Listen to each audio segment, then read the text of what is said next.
Exploring friendships beyond politics and the cultural essence of Indian traditions. Spectrum of political Hmm. spectrum, and yet they would respect each other. Why? Because they have enough common ground. They volunteer together at Habitat for Humanity. They go to the same church.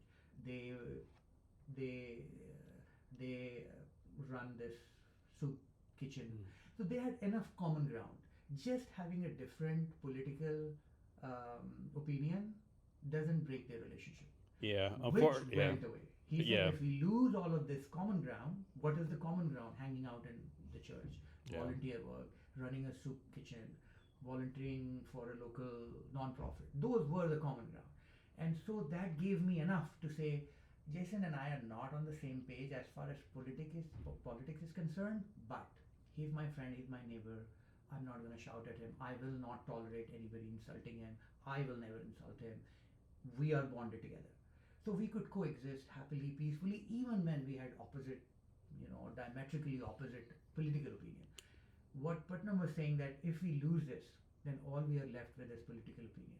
I don't like you, Jason. I hate you. I'm going to abuse you online. Why? Because all you and I have is politics, and you are on the opposite spectrum. So all I have is just I have to fight with you. yeah. There We're is nothing else to bank on. yeah, That social glue went away, and it went away pretty recently. yeah, When Putnam was talking about, that was the beginning. He was just noticing, oh, the church membership is going down. Parents are not meeting each other enough at parents teachers meeting. We are not volunteering enough. We are not joining clubs like Rotary Club.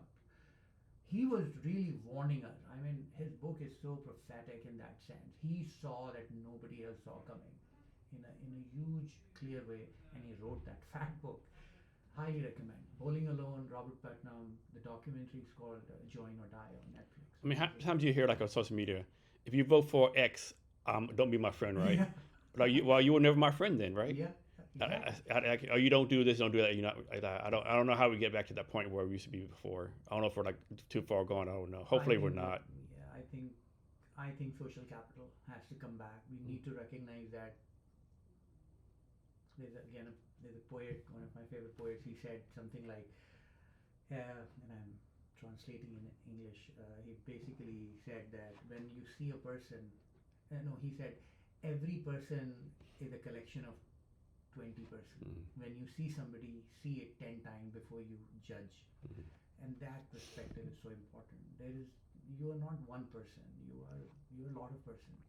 And I may not like one of you, but that doesn't mean I just sit there all Yeah, time with you. people. We're so complicated, right? Yeah, We're like we are a work in we're not progress. like you're not just not a Republican Democrat. You're not this. You're like you're one, two, three, four, five things, all the experiences, and Yeah. people don't realize that. Yeah, and we are work in progress. I mean, there's another book on startup communities, which I love so much, and in that the author is basically saying that you have to know that you are not a one person. You are a community of self. He used that expression, his expression, community of self, which basically means that what you were 5 years ago, you're not the same person. Mm, But that perspective still exists in you. You knew who you were. mm, Then you changed. So that change version added to that. So you had this old self, then you became a new self, you added to it. And we keep doing it. We keep adding new self to ourselves.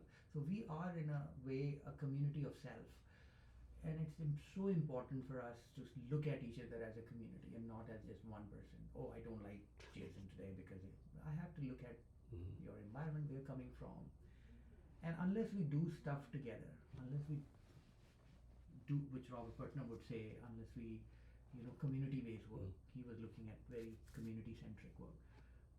I think we won't be able to glue us together. We'll be permanently broken in our relationship, but we have to glue it back. Social capital has to come back, and we have to recognize that there is more to what I'm seeing, and we have to give that.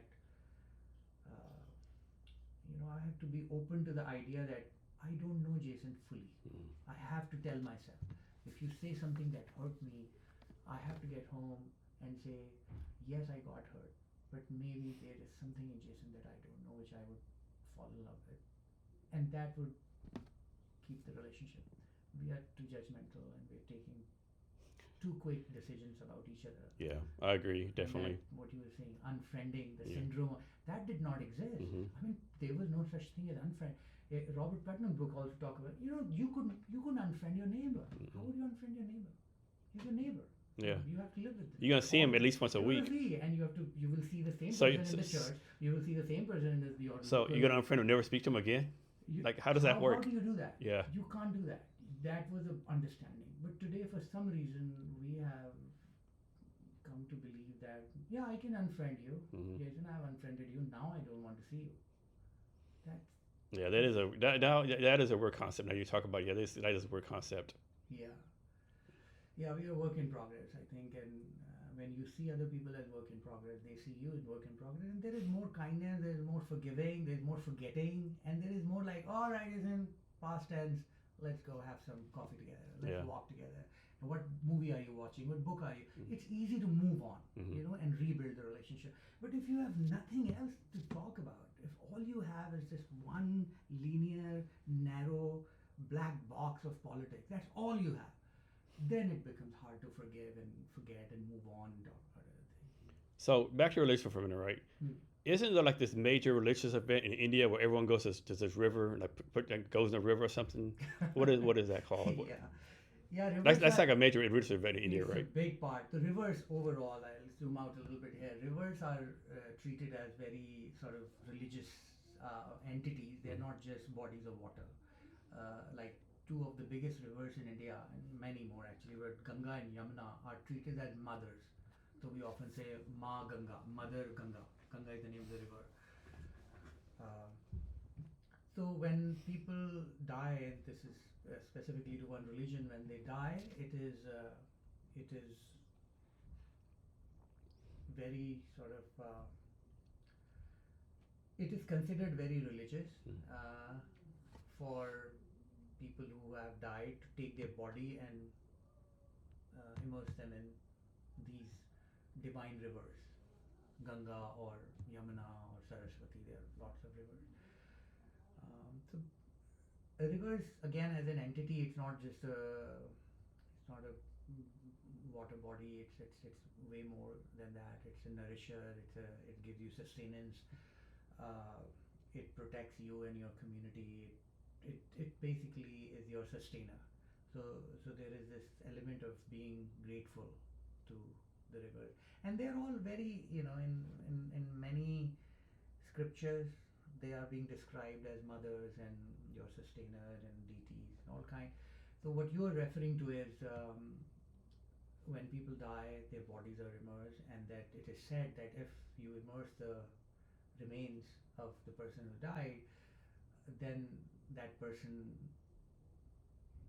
achieves a more peaceful afterlife, and that it's more soothing to that person. And again, it goes back to the again another idea of that this life is not the only life. There's life after life, and that you will come back.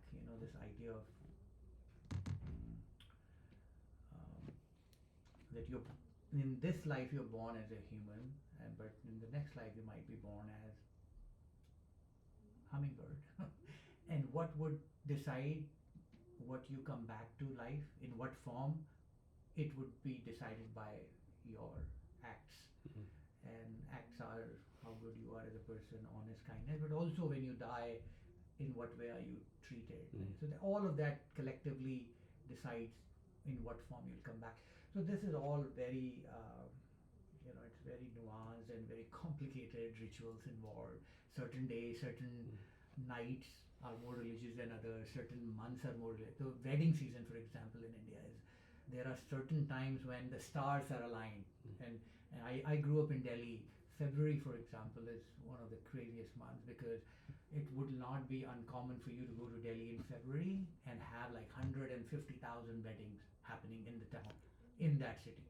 Why? Because that month is considered aligned for people to come together, which is marriages, and the stars are aligned and the galaxies are aligned, and there are these priests who will tell you, oh Jason, you want to get married? Okay, great. Don't get married to such a such person on such a such date, and don't wear that color. Don't be in that building. So it's very sort of nuanced set of beliefs. It comes from religion.